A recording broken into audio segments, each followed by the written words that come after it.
Hey everyone, welcome to a really weird video. First of all, a very happy Pride Month to everyone. I know the month is almost over, but better late than never. My channel's kind of been a wasteland for a couple of months now, but today I am very excited to share a cool... Wait, what? Oh dear. There are so many great ways to celebrate and show your support for the LGBT+ community. You can attend a parade, support a charity, like some of the ones in the description below maybe, or participate in a collaboration where you all paint Warhammer goblins as clowns. Anyway, I'm back with another mini painting video, and this one gets a little weird. This collaboration was organized by my pal Fiverr over at Sugar Candy Miniatures, and along with our fellow mini painting YouTuber pals, we set out to build an army of Gloomspite Gitz that celebrate belonging. No matter who you are, no matter where you are, no matter how you identify, this army celebrates you. Yes, you, the person watching this video. So everyone who took part in this collaboration got the same prompt. Clowns. That's it. No color limitations, no specific paints, just clowns. So, yeah, you know what? I'm just gonna go ahead and get into it. So the miniature I chose for this collaboration is the Scaremonger, one of the wacky goblins in the Gobapalooza set who, quote, capers and hoots from behind his terrifying glare-face mask. I picked out this weird little friend to paint because I liked the overall style of this mini, and I thought the squig skull in particular would be really fun to cover up in clown paint. As always, the first thing I did was sit down and get a concept sorted out. I borrowed some model photos from the Games Workshop website, set them to high contrast, and got to work on some color palettes. If you're curious about my process for creating concepts for mini painting, I have an older video on my channel that I'll link in the description that details the process, and I'll actually be launching a brand new version of that video really soon, so if you haven't liked or subscribed, definitely do so to keep an eye out for that, and you can learn all about the process in detail. It's pretty easy for anyone to try out. You don't necessarily need a tablet or a pen or anything fancy to do it. Anyhow, I found myself really liking the suggested paint job on the Games Workshop website, and I chose to use that as my base inspiration for a few things, including the Glareface mask, with a few clowny attributes added in for good measure. I wanted lots of primary colors on this mini, yellow, red, blue, and green.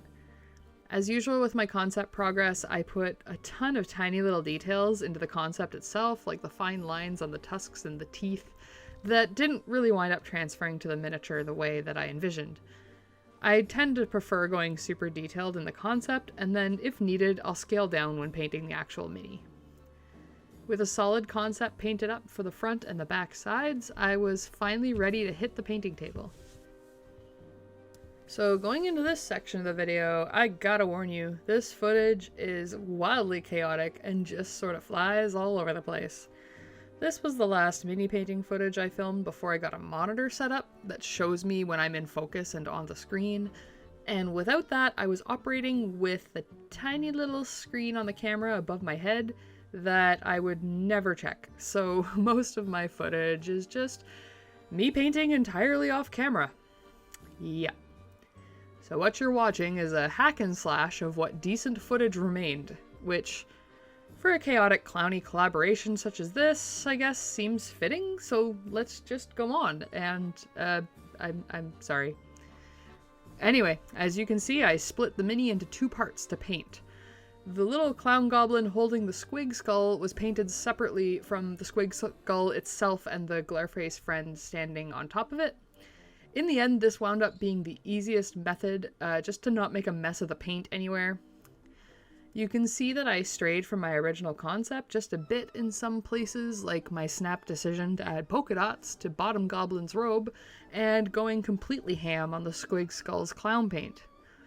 I feel like the latter feels a bit more chaotic than my original plan, as though this little group of goblins painted the squig skull themselves in a big hurry to join the show, so I dig it.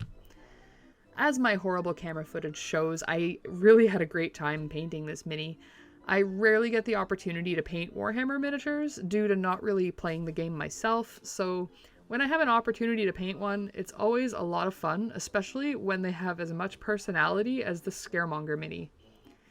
Painting clowns in general was an interesting experience too. I had a distinct fear of clowns growing up, but as an adult, I've just sort of had a discomfort about them. However, in my day job, we are developing a 5th edition campaign setting with lots of clowns, scary clowns at that, and that's actually helped me get even more desensitized over time. I've always kind of avoided drawing or painting clown-themed stuff though, so this collaboration was fun for forcing me outside of that box and allowing me to pull out some really bright and ridiculous colors for a mini.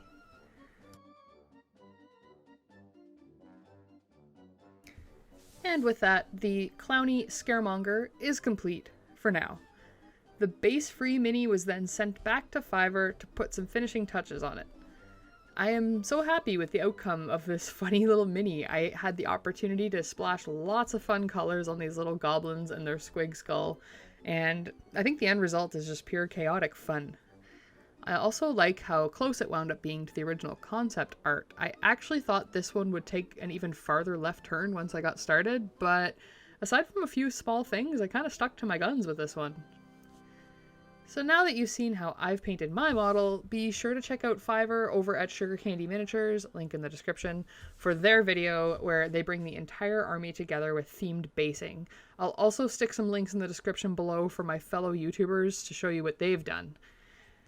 In coming together with a bunch of my pals in the mini painting community, we've created this weird, wonderful goblin army that should make anyone smile. We invite you to join us, paint up your own clowny model, and share it with the world. If you paint up a clowny mini, post it with the hashtag #ClownGobbos so we can all check it out. Thanks so much for watching today, and be sure to like and subscribe so you don't miss my future videos. Bye everyone!